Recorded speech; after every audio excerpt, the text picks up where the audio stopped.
Restaurant marketing efforts ramp up with the new year. Chick-fil-A is rolling out its biggest marketing campaign ever, and smaller regional chains could be in trouble. Welcome to Extra Serving, a podcast for Nation's Restaurant News. I'm Editor-in-Chief Sam Mokas, joined by my colleague, Executive Editor Alicia Kelso. Alicia, happy Friday.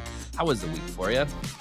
It was a week. It was busier than I was hoping. We're prepping for ICR next week in Orlando, so if you're there, I hope to see you. And new year, new news. Yep. We talked last week about how great it was that the industry takes the holiday off and then it comes charging in with the new year. And that's okay. This is what makes our cogs turn. We enjoy this stuff. This is our job. But there was a lot going on this week. And I know that there's already lots of chatter about, what are the themes of 2026? You start to get some of that vibe for like, what's the word of 2026? What's the term? What's the buzzword? You getting a sense yet, Alicia, what the buzzword for this year is going to be? I hope the buzzword this year is stability. I think last year was, we had so much uncertainty last year, and it was proven in the metrics. And now we're, I just really hope that we can get to a place of stability where we figure out what these current challenges are. We got a little bit of a glimpse of that this week with Kura Sushi reporting their first quarter.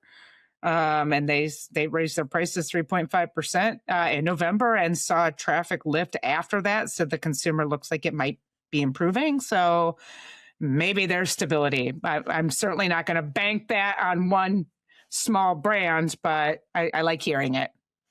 Yeah, I was talking to somebody yesterday who was asking me my opinion on what this year will be. And I said, I don't think it can get much worse. So at least there's that. I don't think we should expect to see skyrocketing success. But I think, bottom out might be a little bit too strong. But I think stability is a better way to put it, which is that I think things even out over the course of the year. And perhaps in 2027, we get back to some decent growth. But we will see, because things are uncertain, which is the buzzword of last year. Hopefully stable this year. Another buzzword, Alicia, that was hot last year, is just a forever hot buzzword in restaurants, but it's value. And I think value especially is going to be big this year, just because stability, finding stability, staunching the bleeding, if you will. Value has been one of those Band-Aids to help restaurants through this difficult time. And we see a lot of value deals rolling out already here in 2026. As part of broader marketing initiatives, no surprise, restaurants are using the new year to kick off new seasons for their marketing, new efforts to get customers to come in their doors. And so we see a lot of marketing news right now, and a lot of that includes value. We'll unpack both of those specifically, but let's jump right into the value part of this, Alicia. What's some of the value news we saw from this week? I just kind of want to caveat it for you and Absolutely. anyone that might be watching this on video. I write down the big news themes every week as they come in so we can derive these themes for this podcast. I ran out of room this week because of the value Alicia's launches. such an overachiever. She makes my life so easy. No, I'm a Gen Xer who writes things down or I won't retain it. I'm a woman of a certain age. I need retention tactics. So I don't know if I've ever had this crowded of a page before. And most of it was either value or marketing launches. And, we saw everything from Whataburger launch, What a Deal. White Castle's got a 2 for $4 breakfast. Cracker Barrel has meals for $2 at $19.99. We know Cracker Barrel could use a tailwind. KFC's got $5 bowls. Have It Burger brought back. On and on and on. A very strong indication that this year is starting as a continuation of how really the past year and a half has gone. This value environment started in the middle of 2024 with a pullback from low-income consumers. It really picked up about a year later in the middle of 2025 when companies like McDonald's were noticing that middle-income consumers were starting to pull back as well. Mm-hmm. That's kind of a red signal. That's a flashing light, whatever it's called. Red flag, yeah. Yes. I do want to make sure, though, this is not unusual for January. Restaurant chains typically embrace heavier value offerings coming out of the gate each new year because there's always an industry slowdown People are cutting back after the holiday season because they, like me, overspent, Yep, yep. or even because they've got New Year's resolutions or choosing to eat a little bit more conservatively. There's always the wild card of weather as well in January, February, which we saw last year, with the wildfires in LA. So value is the tried and true tactic to get consumers back. What is an issue is that, the last thing this industry needs is a slowdown because it's January. We had a slowdown most of last year. So it seems like this marketing and value is being ramped up even more than typical, or there's more urgency at least this year based on our inbox at least. Totally. And I gotta tell you, y'all should brace because it's been the snowiest winter here in Ohio in a long, long time. I'm sure you've had that there in Louisville, Alicia. I wouldn't be surprised if the weather for the next 2 months becomes a significant factor like it did last year. Let's talk about Chipotle, though, because Chipotle, speaking of value, and broader marketing, they have announced a lot recently as by way of marketing. But one of those things that they are doing is they are starting to chase some value deals, which is unlike them. Chipotle planted its flag, really in this, we're going to stand by quality and stick to it. We're not going to discount our food. I just a month ago had a great sit down with Scott Boatwright in New York, which you can go check on the latest Signature episode. And he was talking about being able to resist those knee jerk reactions of, coming out with these deals in order to, get sales moving again. But, there's pressure. There's no doubt pressure on Chipotle, on Scott as the CEO to get things moving again. And so we see a new partnership with EA Sports. We see some new deals as far as value goes. Alicia, tell us what's going on at Chipotle. Well, to your point, the company needs to get the wheel spinning again. So it Mhm. had its worst year outside of, the pandemic. And that food safety breakout, what was that, 2016, 2017? 15. 15. So Mhm. forgive me for not knowing that. But, 2025 was not kind to Chipotle. Underperformed, I think, that throughout the entire year. The worst quarterly performance is mentioned since that pandemic quarter, and that was just one quarter. It rebounded really, really quickly in 2020, but other than the safety outbreak. So Chipotle has a mandate here to get things going back into the right direction, and that means both sales and traffic. Now, I want to be very kind here and graceful. Chipotle is not alone. We saw a slowdown across most of the industry, particularly in that fast casual category. It was impact the category at large, and especially Chipotle because it's the biggest player here. So it's like when people pull back from QSR, McDonald's is going to be impacted, because it's the biggest. It's just inevitable.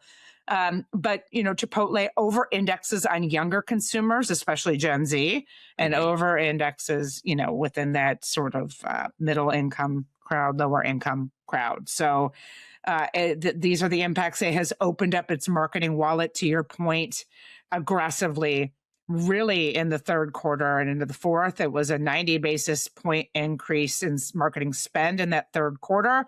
Just this week, we saw that integration with EA Sports to coincide with college football playoffs. We also saw a partnership with the PGA Tour, where it's the official Mexican restaurant of the tour. So two major marketing announcements just this week alone. We saw several BOGO promotions for Thanksgiving, for Christmas. That is unique.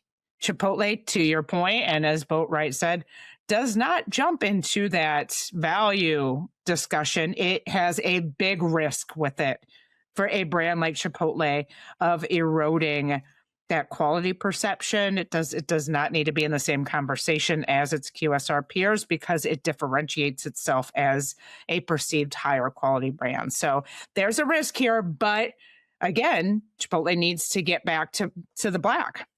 when you're between a rock and a hard place, you got to take action. 100%. So totally understand that. Now I'm biased because I really enjoy my chat with Scott. You know Scott well. I mean, we both trust that he can get the job done. And when you think about inheriting this job at the time that he did, in the chaos that he did with Brian Nickel leaving for Starbucks, you have to have a little sympathy. But I thought it was interesting because yesterday our friend Michael Halen from Bloomberg sent along his regular note about Chipotle, and it was referencing this AI company that is measuring Scott's tone in their earnings calls and how over the course of 2025 he's become more fearful. It was weird, guys. AI, this stuff can get a little spooky, and I think it'd be easy to read into it. However, you would too if you were the CEO of a company that is trying to staunch the bleeding. Much of it not self-inflicted.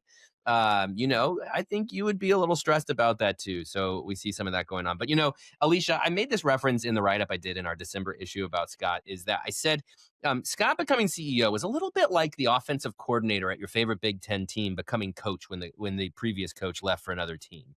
In that it wasn't the sexiest hire. It wasn't the let's go get the other high, like super well-known coach and throw millions at them to come over to this job. It was the we're going to elevate this person to the head coaching position. And like any college football team, that person can sometimes need a year to recruit and to build their team, kind of bake in their philosophy. And so that's why I think it would be certainly a knee-jerk reaction to want to find another alternative to Scott Boatwright as CEO. And, I'll wish the best for Chipotle's first quarter to hopefully see some improvement. But to your point, Alicia, everybody's dealing with this now. The economic factors have not improved. And so it's not going to be a surprise to see Chipotle and many, many others continue to see some of this negative performance. Yeah, there have been operators that have told me that 2025 was the most challenging year since the Great Recession, pandemic inclusive, because the pandemic at least was a defined thing. And Right? everybody was going through it. Everybody was going through it, and it was definitive. And this year, it's if you look at the economic data, the jobs report came out today. It's really confusing. Their unemployment rate went down, but jobs had the slowest growth in years. And so I am scratching my head. And also, as a Michigan fan, I really appreciate your offensive coordinator metaphor and not bringing up Sharon Moore. Oh, it's so tempting. But I'm not about to say any CEO is going to end up possibly going to jail. So I'll leave it be. Bad metaphor. All right, let's move on to Chick-fil-A. Chick-fil-A, you spent some time with Chick-fil-A, Alicia, in their headquarters recently, and you got the scoop on this big, big, big initiative that they have started to roll out. As I said in the jump here, it's their biggest marketing campaign ever, and it's celebrating the 80th anniversary of the Dorf House, which was their original restaurant that became Chick-fil-A. Alicia, tell me what's going on with Chick-fil-A. How are they celebrating this big anniversary? I like how the Chick-fil-A as we know it, as the chain, was founded when, Sam? I don't want to do it. Don't make me do it. I'm not. The parents of some Gen Alphas. It was founded. Anyway, yes. Thank goodness they're celebrating the Dwarf House anniversary and not the exactly. 6-7 59th anniversary or whatever. I went to Chick-fil-A's headquarters a couple months ago and got to tour. Got to have a peek at a lot of the elements that are involved in this 80th anniversary campaign, which is, again, to your point, the largest marketing campaign the chain has ever undertaken. There are so many elements, many of which I cannot disclose yet, but there's going to be some really exciting new news throughout the year, including menu launches. But for now, we know that there's a really cool retro-inspired sweepstakes where they've distributed golden fan cups at 3,000 restaurants. It's like a Willy Wonka thing. If you get this gold cup, you get free Chick-fil-A for a year. That's really cool. They tapped into they've got historians on staff, and they tapped into their archives and talked to many of their employees who have been there for a really, really long time to derive a lot of the elements for this. And it includes a lot of retro themed packaging, merchandise. They're bringing back some of the, some menu favorites. They launched frosted sodas and floats. permanently on the menu. That's the first new Right. menu news. There will be more. Yeah. Usually Chick-fil-A just does seasonal LTOs. They don't really do a lot of permanent launches. So that Well, was a let's big let's deal. quickly stop on that floats because that's dirty soda? Nostalgia. Isn't it dirty Yes. soda essentially, Well, right? A float is a yeah. dirty soda.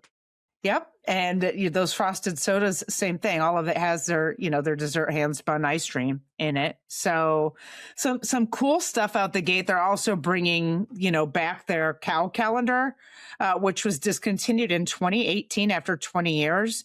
This calendar has a digital component this year that did not previously exist, but there's like deals involved every month.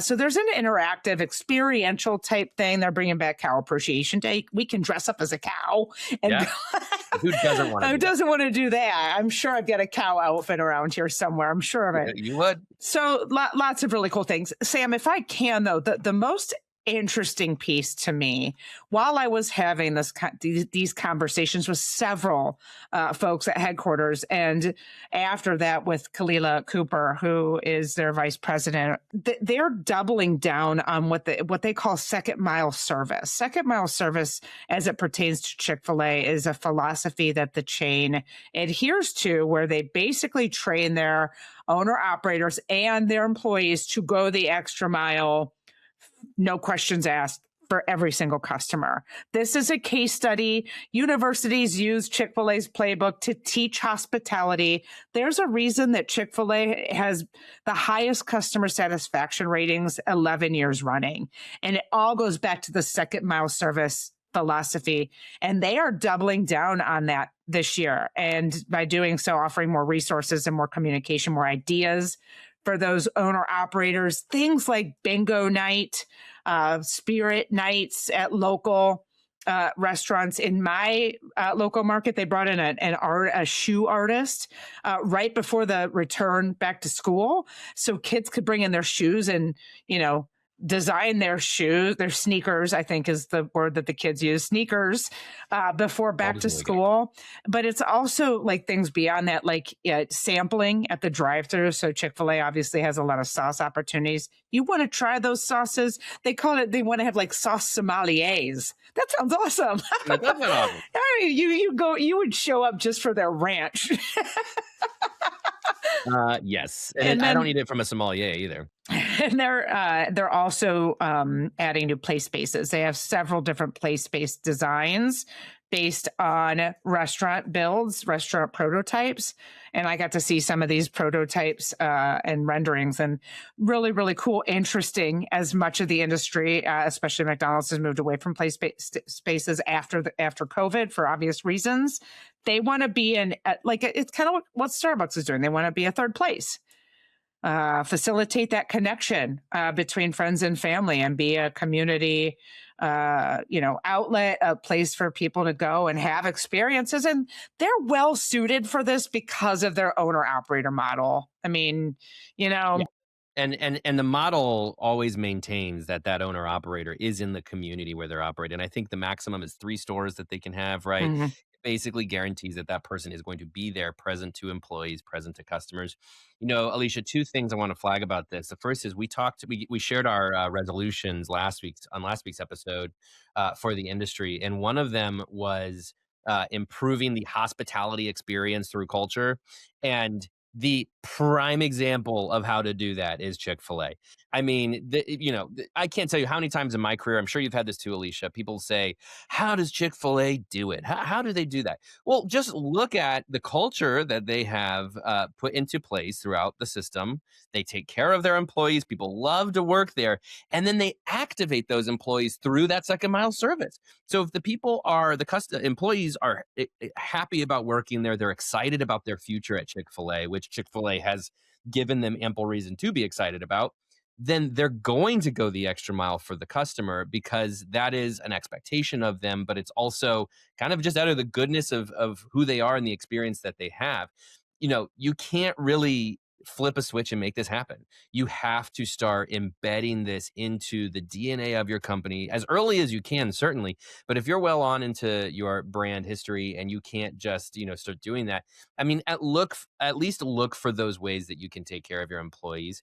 and invest in them, pay them better, give them benefits, give them opportunity to move up in their career and develop. And if you do that with them, they're going to pass that on to the employee. And that's essentially the second mile service that Chick-fil-A talks about, is when your employees go the extra mile for the customer, even when it's not necessarily a part of their regular job responsibilities. So that's the first thing. Second thing I would say, as you and I both know, Chick-fil-A, all of this stuff that you just said, so family focused. And that is so important. I mean, we're biased because we're both parents. But when you have kids, as we do, who are super picky in what they eat, and you still want them to have a good time, and you still want to have a good time yourself, you're looking for restaurants that do go out of the way to provide great experiences for families. And that's exactly what Chick-fil-A is doing. I don't think it has to be too fancy. That sneaker, program that you talked about, like, that's cool. And any restaurant can do that kind of stuff. You just got to look around your community and figure out, like, who else in your community wants to provide a great experience for families or whoever your core demographic is. Bring them in, promote it on your social media, newsletter, whatever you have, and then let it fly. I mean, these are not. I don't think what Chick-fil-A does is scientific by any means. It is just that they care a lot. They put in the time to do these things, and it absolutely should be a model to any other restaurant looking to invest, certainly in families and those future customers who are going to spend money at Chick-fil-A. But also to invest in the employees and using employees to make a great experience. You just can't get much better than this. It's blocking and tackling at its best. Exactly. Blocking and tackling. To continue Chick-fil-A. with our football metaphors.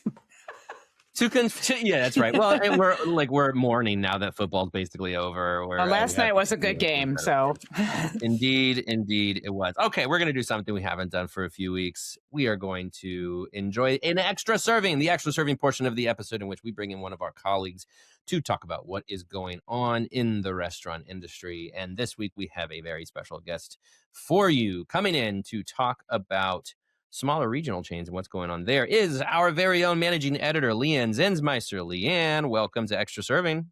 Hello, hello. We just got done talking about Chick-fil-A. We were talking about how great their service is and how fun experiences they do. True. We're going to go from a high to a low to some degree, although we're going to make that low a bit of a soft landing with you, Leanne, now that we have you on to talk about it. Leanne, there has been some not so great news as far as smaller brands this week. And I think we have to start with Salad and Go. Salad and Go, once upon a time, this very exciting salad, fast casual drive-through chain that we all believed was going to make Americans eat salads again. And they closed a whole bunch of locations. Leanne, tell me what is going on there. Well, first of all, I did try to find some happy regional chain news to share with you all today, but I Well, thank you. was not coming up with a single Oof. item so Oof. far in 2026. Yeah, Salad and Go. So they are completely exiting Texas and Oklahoma. They are moving their corporate headquarters. They were founded in Phoenix. They moved their HQ to the Dallas area. They are now moving it back to Phoenix and really honing in on their home market of Phoenix. And I think they have 7 locations in Nevada that are remaining. I was recently in the Dallas area for the holidays. At one point, my hometown of about 110,000 people had 3 Salad and Goes. Just in that one single suburb of Dallas, multiplied by however many suburbs there are in Dallas Fort Worth. 2 of those shut down in the last round of mass closures. And my sister said to me just a couple weeks ago as we were driving around, she said, it's weird. I don't know why they left the one Salad and Go open. No one's Hmm. ever there. It's weird that they haven't closed it yet. And Interesting. not 1 week later, there they What do we go. what do we think is the problem here? I have not been to a Salad and Go, Leanne. I know you have. I mean, was the I quality? have. I think no. I mean, I think it's a great concept. It's a great idea. The quality is good, especially considering the price point. Their average check is something like $12. I know that, my family was using it as a way to, instead of preparing a salad to go with dinner, we'll just, hop on the app, order a $12 salad, go pick it up and bring it home. It's easier. It's probably cheaper than buying all those ingredients at the grocery store. I think it may have been a novelty that wore off. for a long time, just the ability to go out and get a salad that you didn't make in your kitchen was a novelty because we were all cooking at home for ourselves for so long. And I fear they may have simply overshot their, max. My friends, because I also have friends and family in Arizona, and they say that their salad and goes are still hopping. Yeah. That's really working in their home market. So hopefully they can take this chance to zero in on that, figure out what's really working there, and then maybe try again on expansion. They've also had some turnover, obviously, in the C suite. Charlie Morrison left for Jersey Mike's. Mike Tattersfield is now running the show. So we'll see what happens and what he can do for the brand. I hope it works Yeah. out. I'm Yeah. personally a fan of this one. And like I said, I think it's interesting. This Totally. isn't something we had seen before, and it's not something we're seeing anywhere else. Well, it was an extremely ambitious concept. We knew that from the jump. The Absolutely. ambitions were to your point, Leanne, cheap salads through the drive-through. So this necessitates fast speed of service, a low price point in a historically slower and more expensive category.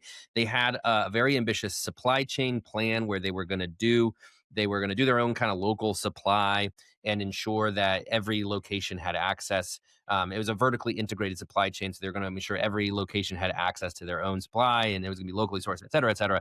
That is ambitious, and if I read anything about this, it is that perhaps it was too ambitious. I think I can't get inside his head, but I did wonder when Charlie Morrison left, like, because Charlie Morrison left Wingstop to go be the Hmm. CEO of Salad and Go, and everybody went, "Whoa, what?" Like Salad and Go was small at the time, and I think we all saw probably what he saw, which was here is an Potential. opportunity to Yep. rethink another category. And he left after only a couple of years. I think there was some suspicion, like, okay, maybe he realized that's too big a bite to chew off. And it's also, Leanne, kind of counterintuitive to all the health news we've been seeing lately, because you would think, oh, a salad brand, it's perfect opportunity, perfect timing. So maybe it just doesn't have to, it's not to do with the health element at all. I don't think so. Yeah, and I mean, honestly, there may have been a perception issue. Do you think you can get a quality salad at a drive-through? You can. I've had them at Salad and Go. But how do you convince the public that this is an okay place to get your salad if they have now that they have other options, now that other restaurants are open? Right. All right. So that wasn't the only negative headline for smaller regional chains this week. We actually had two bankruptcies, Leanne. Tell us more about that. Two bankruptcies. Compass Coffee, which is based in DC. Honestly, I spend a decent amount of time in DC, and Compass is one of my favorite chains down there. So I'm really bummed to see this one. Now, as Alicia reported, DC is not really a great place to be running a restaurant right now. So it's not super surprising. A large part of the population was out of work last fall. It's not hard to see how that one happened, but it is still a bummer. There is also a small chain out of your neck of the woods, Sam, Taste of Belgium in Cincinnati, Mm, which has filed for Chapter 11. Both of those chains also closed a great many locations. With their bankruptcy filings. So it's a bummer to see, but like with Salad and Go, hopefully they can both buckle down and figure out what went wrong and turn it around and try again. yeah. I mean, I don't know if there's any tea leaves to read into here. Sometimes restaurants just file for bankruptcy. Although, if I were to use another much smaller example that Alicia, you wrote about a couple weeks ago, Ray Ray's here in Columbus filed for bankruptcy, only about 6 locations, really small operation. But they had grown a lot the year before. They had opened 3 locations, kind of in far flung Ohio towns away from their Columbus base, and it just was obvious they grew too fast. They could not handle that kind of growth. And I can't, I don't know the circumstances necessarily with Compass Coffee or Taste of Belgium, but I think this could be also true of Salad and Go, which is if you are growing too fast, and certainly if you're not growing in sort of slow concentric circles, that growth can get away from you. And Alicia, I want to bring you into the conversation now because we just talked about this last week. You talked about focusing more on four wall growth, unit economics than unit growth. And it seems like maybe a lesson for especially smaller chains right now is that should be the lesson. You should really be Yeah. a lot more disciplined in your economic growth. I love that you said right now because we have prefaced this conversation talking about how challenging it is, and even that conversation about how operators believe this is the most challenging environment since the Great Recession. And so there's no reason to go out and open 150 locations in a year or 2 years or 3 years. There's no reason, if you can't get your your P&L in a row, to grow that fast. And I do want to point out the Compass and the Taste of Belgium, though they both cited lingering impacts from the pandemic in their filings. And so, I still think we're working through it. I still think we have a lot to understand. And that's silly. It sounds weird to say because we're going on, 5 years, 6 years here? 6 years. Yeah. But it's that conversation that we've had that, Sam, multiple times, that the P&L has changed dramatically, including especially since the pandemic, because inflation, obviously went up. So those are lingering conversations. To Leanne's point, DC, they closed a record number of restaurants last year, both because of the federal government shutdown and because of the federal government retrenchment in employment. We said this on this podcast. Unfortunately, I do expect more bankruptcies and more closures this year. We saw Houlihan's close, which was one of my favorite stomping grounds. And when I lived in Columbus, Sam, we saw Amy's drive-thru close all of its brick and mortar, in addition to Salad and Go. And so I don't know that it's going to get any better anytime soon. Yes, sadly, that is true. Okay, let's end on a high note because Please. we just dragged ourselves all the way down. Let's do a lightning round. Let's talk about our eating plans for the weekend. Even though everybody's going to be listening to this on a weekday after On a we're Monday going morning. into a weekend. All right, Leanne, let's start with you. What's one eating plan you have for this weekend that you can share with us? Can I share a drinking plan? I Sure, don't have an that's eating also plan welcome. yet. Sure. Tomorrow night, gay bar in Brooklyn is marathoning all 6 episodes of Heated Rivalry, and I will be there. That is one show I have not picked up on. I yet. haven't seen it yet either. This is going to be my Oh, first viewing, and that feels like the right environment. And then on Sunday, I'm flying to Orlando for ICR, and you will be able to find me at the hotel bar Sunday night. It'll be Monday by the time you hear this, so that's not useful information. That's right. Alicia did mention that before, but just to emphasize, Alicia and Leanne will be our representatives in Orlando for the ICR event. So go find them if you're in Orlando. Yeah. Buy them a drink. They deserve it. Yeah, buy us a drink. The hotel bar Not is committed. probably a safe bet every night. So, Safe bet. You'll find them there. Yeah, We're late around. into the wee hours of the morning. Alicia, what's one eating plan you have for the weekend? I don't have an eating plan. I've got 2 basketball games, 2 soccer games, and a soccer game on 2 basketball, 2 hockey, and a soccer. 2-1. And you have one kid. And I have one kid. And unfortunately, I am not flying to Orlando for ICR until really early Monday morning because I didn't want to miss a soccer game on Sunday, which is at 6. So buy me a drink at ICR, but it won't be till Monday. You're going to really need it on Monday night. I will. Anyway, You'll be delirious. my eating plans will be various drive-thrus close to those various venues. So you'll be ready for whatever Orlando's bringing to you. Okay. Also, as a parent and a weekend filled with making them happy, mine's a little bit of a curveball. But my dad, every Christmas break, he always makes chocolate mousse. And this year, for a variety of reasons, a lot of our family members could not get down to my parents' house for Christmas because of sicknesses and such. And so he has very kindly driving up to Columbus tomorrow. So all of his grandkids, 9 of whom live in Columbus, are going to make chocolate mousse together. And all I have to do is sit and eat it. So I'm going to be eating chocolate mousse this weekend. Sounds lovely. I mean, I say all I have to do, but it's in a house with 9 children and 8 adults. So pray for me. So your weekend plan is to eat chocolate mousse. Eat chocolate mousse. Love it. You really have What to a lower your group. standards. Lowering my standards, guys. That's what's going on. Okay. What a group. That's all we have for this episode of Extra Serving. As always, thanks for joining, and we will talk to you next week.